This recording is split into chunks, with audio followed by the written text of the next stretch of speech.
Hello everyone. हमने पहले geography देखा था, ज्योग्राफी का फर्स्ट पार्ट जो कि फिज़िकल ज्योग्राफी थी।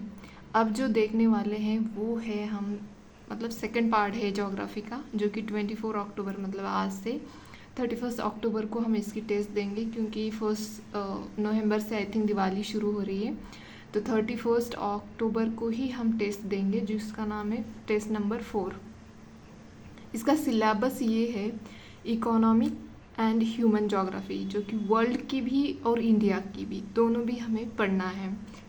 और इसमें आते हैं primary, secondary, tertiary, quaternary, quinary activities आती है इसके अंदर। और इसमें वर्ल्ड का population, distribution, density, race, tribes, settlement, migration, ये सब चीज़ें वर्ल्ड ज्योग्राफी के अंदर आती हैं। खास करके वर्ल्ड ज्योग्राफी से रिलेटेड अगर आप देखोगे प्रीलिम्स में, तो मैप रिलेटेड क्वेश्चन ज़्यादा आते हैं। हर साल आप देखते हो 2-3 क्वेश्चन तो मैप से रिलेटेड होते हैं। तो इसके लिए हमें क्या करना होता है, एक तो IR इंटरनेशनल रिलेशन जो भी न्यूज़ में चल रहा है, तो उससे रिलेटेड हमें कौन सी कंट्री ज़्यादा न्यूज़ में है, कौन सी कंट्री से हमारे जो हमने कुछ एग्रीमेंट बनाया है, कुछ भी ऐसे हो, तो उसका मैपिंग हमें करना ज़रूरी होता है, क्योंकि उससे ही क्वेश्चंस आते हैं। ठीक है। और ये तो आप जानते हैं प्राइमरी, सेकेंडरी, टर्शरी, तो 2024 के इसमें भी आया था एक क्वेश्चन प्रीलिम्स में। और मेंस के लिए भी बहुत इंपॉर्टेंट है ज्योग्राफी, और प्रीलिम्स के लिए भी, क्योंकि अगर आप देखते हो ना तो इसी साल 10 या 15 क्वेश्चन अराउंड थे प्रीलिम्स में। तो ज्योग्राफी बहुत ही इम्पॉर्टेंट है। इससे रिलेटेड जो भी कंसेप्ट है या जो भी आपको डाउट्स है वो क्लियर करें। अभी टाइम है आपके कंसेप्ट क्लियर करने के लिए, लेकिन बाद में टाइम नहीं रहेगा। तो मेरा बस यहाँ पे उद्देश्य यही है कि आपको सिलेबस बता दे और एक टाइम ड्यूरेशन दे, ताकि उसमें आप अच्छे से पढ़ो। बाकी आपका अगर प्लान है खुद का तो कोई दिक्कत नहीं है, अगर नहीं है तो प्लीज़ आप इसको भी फॉलो कर सकते हो। खुद को डिसिप्लिन रखना बहुत ज़रूरी होता है इस प्रोसेस में। अगर आप खुद डिसिप्लिन नहीं हो तो मोटिवेशन और अदर चीज़ें लॉन्ग टाइम के लिए नहीं चलती हैं। और नॉलेज ही सबसे प्राइम होता है एग्ज़ाम में। उसके बाद आपके गेस वर्क आते हैं, बाकी सब चीज़ें आते हैं, लेकिन पहले कंसेप्ट हमारी क्लियर होना बहुत ज़रूरी होता है। और जिस तरह से कंपटीशन बढ़ रही है, इसके अकॉर्डिंग आपको प्रिपरेशन भी अच्छा खासा करना चाहिए। नेक्स्ट मैंने यहाँ पे सोर्सेज दे रखे हैं, जैसे कि मैंने बोला 12th NCERT है, ज्योग्राफी, इंडिया एंड इकोनॉमी, ये NCERT 12th की है। फिर 12th की एक NCERT है, फंडामेंटल ऑफ ह्यूमन ज्योग्राफी। तो ये 2 NCERT में आपको जो भी आपकी ज्योग्राफी है, इकोनॉमिक ज्योग्राफी, ह्यूमन ज्योग्राफी, इसमें कवर हो जाती है। अगर कुछ पार्ट ऐसा है आपको लगता है कि जो ज्योग्राफी में मतलब NCERT में कवर नहीं हो रहा है, तो उस आप GC लियोंग की हेल्प ले सकते हो। और ये बेस्ट बुक है आज तक के ज्योग्राफी के लिए। या आप यूट्यूब के वीडियोस भी देख सकते हो, जहाँ पे आपकी कंसेप्ट क्लियर नहीं है ऐसे लग रहा है, तो वहाँ पे आप यूट्यूब के वीडियोस भी देख सकते हो। और UPSC के जो PYQ है, चाहे वो मेंस के हो चाहे प्रीलिम्स के हो, वो पहले देखना चाहिए किस तरह से पूछे जाते हैं क्वेश्चन। उसके बाद आप प्रिपरेशन करना शुरू कर देना, मतलब उसके बाद आप तैयारी स्टार्ट करो। पहले PYQ देखना बहुत इंपॉर्टेंट होता है। करंट अफेयर्स आपको एटलीस्ट, अगर आप 2025 को अटेम्प्ट करने वाले हो, तो आपको अप्रैल से लेके आज तक सितंबर तक के करंट अफेयर्स आपको करने चाहिए।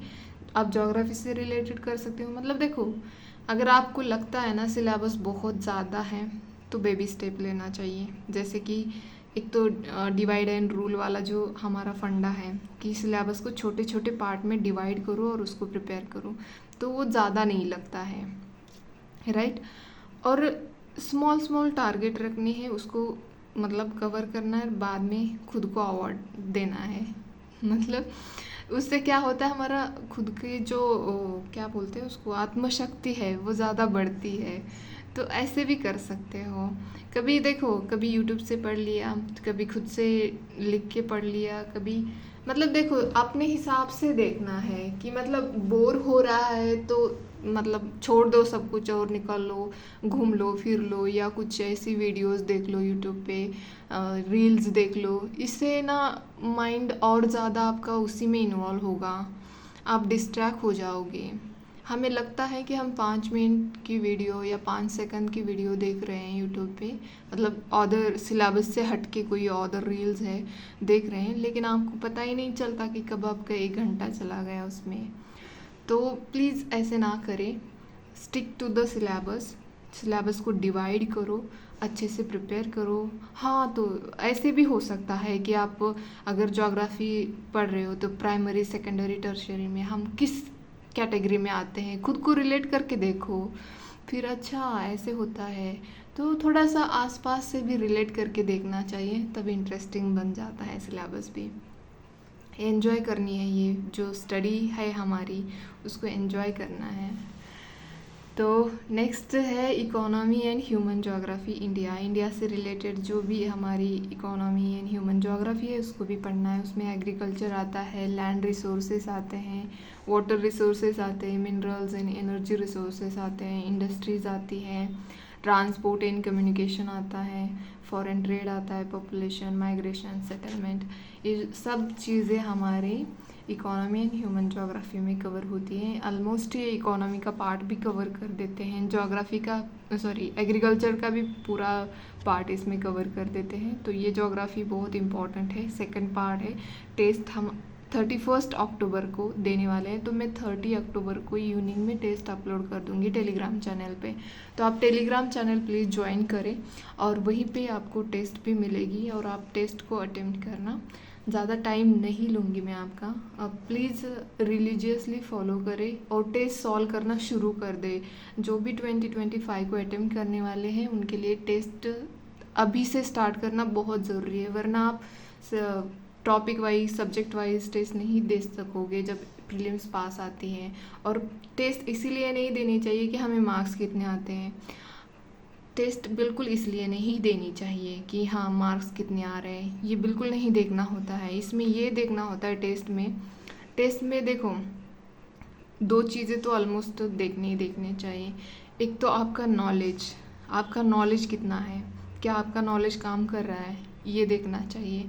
और दूसरी बात ये होती है कि आप उस टाइम ड्यूरेशन में आपका जो क्वेश्चन है, जो भी आपके क्वेश्चंस है, कितने सॉल्व कर पा रहे हो और कितना समझ पा रहे हो, ये बहुत ज़रूरी होता है। और ये टेस्ट के ज़रिए ही आपको पता चलता है, ऐसे तो नहीं पता चलेगा।